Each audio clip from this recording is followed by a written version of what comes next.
any means. Anyone else care to have a go? Please feel free, get involved, folks. G to J from Stuart.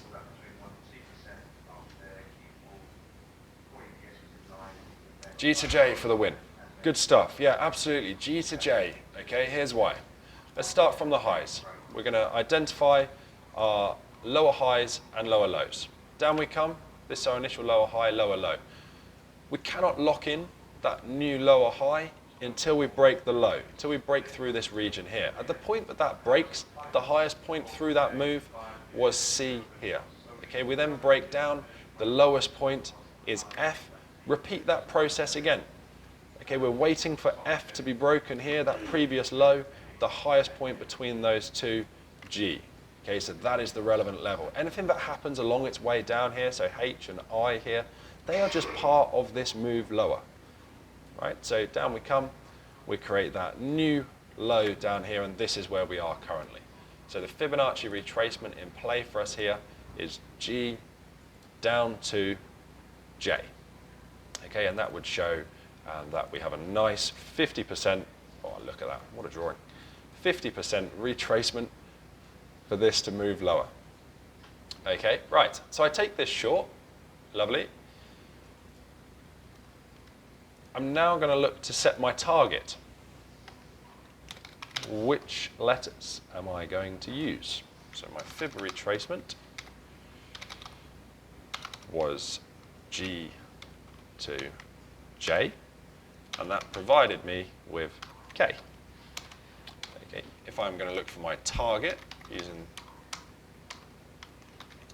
my expansion, oh, can't spell it, but there we are. Which letters am I going to use? G, J, K from Craig. Do we agree with Craig? Craig is going G down to J, back up to K. Do we agree? We do. Good stuff. Absolutely. Brilliant. Right, G, J, K, and that is going to provide me with, we'll just call it T, my target. Okay, and T is going to be down here. Okay, lovely. So let's put that in play, shall we?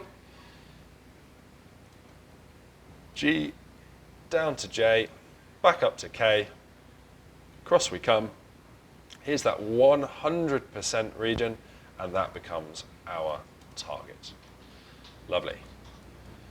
Brilliant. There we are. Good stuff. Really well done, folks. Good involvement there as well. So there we are. There's a little bit on Fibonacci, of course, fairly condensed into one of our webinars here. But this hopefully gives a good insight and a bit more information, especially for those of you studying online at home. Hopefully this has brought it to life. Going forward now, it's massively important we try and apply this on the chart. Put this into practice. Get used to identifying your highs and your lows. It is not an easy skill to do this well. When you draw it out like this, it's very obvious and clear, of course.